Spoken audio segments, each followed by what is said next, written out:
Hi, this is Majinoni, and here's my overview of two one-shots. You have Blade for the Curse of the Mutants, and Storm and Gambit, Curse of the Mutants.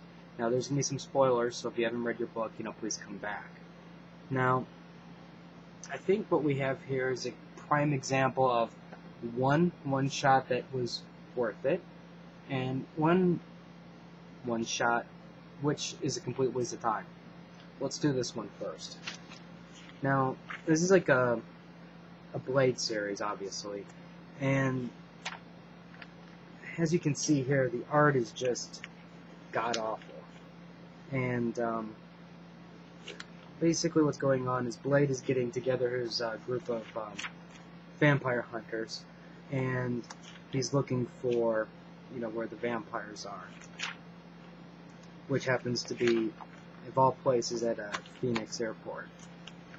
Anyways, so he gathers his troops, and then they basically go to the airport, set some explosives here, and then boom, there's the vampires hiding underneath, and there's just carnage. Now, under normal circumstances, I love the bloodbath of,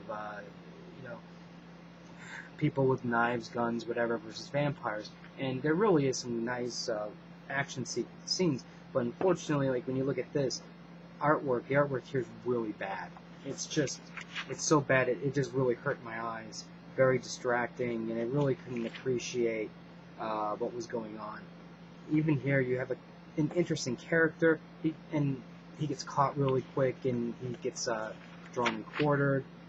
People just getting killed right and left, and it just doesn't. There was absolutely nothing here that wowed me. Well, Blade eventually gets away, and he's like, well, I wonder what's going on. I gotta go to San Francisco because that's where they're going. And basically, this is like a prequel of sorts. It was just bad. Avoid. This is an avoid at all costs book. You do not need this. This one, on the other hand, you kind of do need, because if you remember in the Curse of the Mutants X-Men number, I think it was like 1 or 2, they made reference to finding the body of Dracula. Well, here is the story where you have Storm and Gambit, and they're looking for the actual body of Dracula. Now, I know some people have issues with this guy. What's his name? Chris Bachalo. But I kind of like his artwork for some crazy reason. For me, it just kind of works. It's very exciting. There's a lot of activity in the art. There's some nice little details, and I really like the way he does his panel layouts too. Well, granted, his actual characters don't look the greatest, but I'm basically willing to sacrifice that for the overall big picture. So, anyways, they go into this cave system, and Storm finds out that because this cave system is all filled with magic, her powers are going crazy. So she really doesn't want to use her powers that much.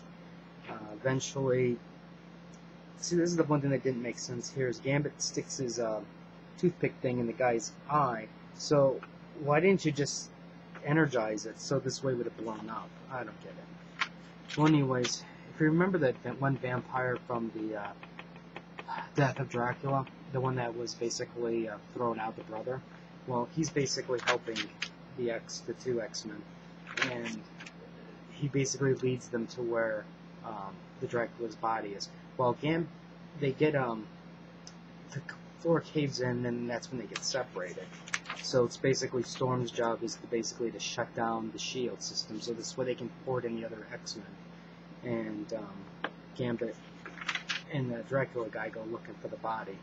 And this was like a jacked up scene where you basically have like mages, our vampire mages, and there's just people everywhere, and they're just sucked, all the blood is draining into them.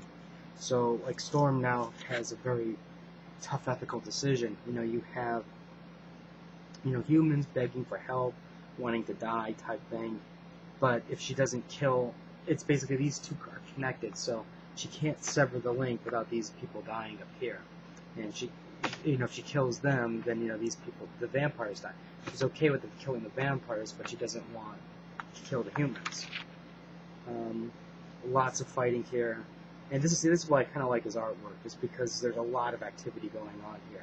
Like, for an example, if you look between the two different pictures here, it's like, you know, they're implying that there's a lot of vampires, but you never really quite see a lot of vampires, where, you know, it's like basically a hopeless situation, you know, over here. Here, it looks like there's a lot of vampires, and they're just plowing through them. And finally, Rogue is forced to make the difficult decision, and she basically sets off her electricity, and it kills everything in that room. Shield goes down, and then X-Men pour it in, and they take care of business. They get the body of Dracula, and off they go.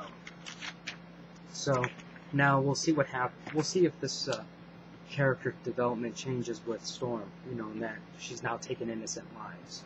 Because, you know, if you remember, she was down on Wolverine for killing people.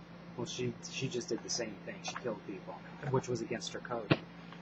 Overall, I really like this one. This one was a complete waste. Complete waste of money. I really hate myself for buying this one. But this one was good.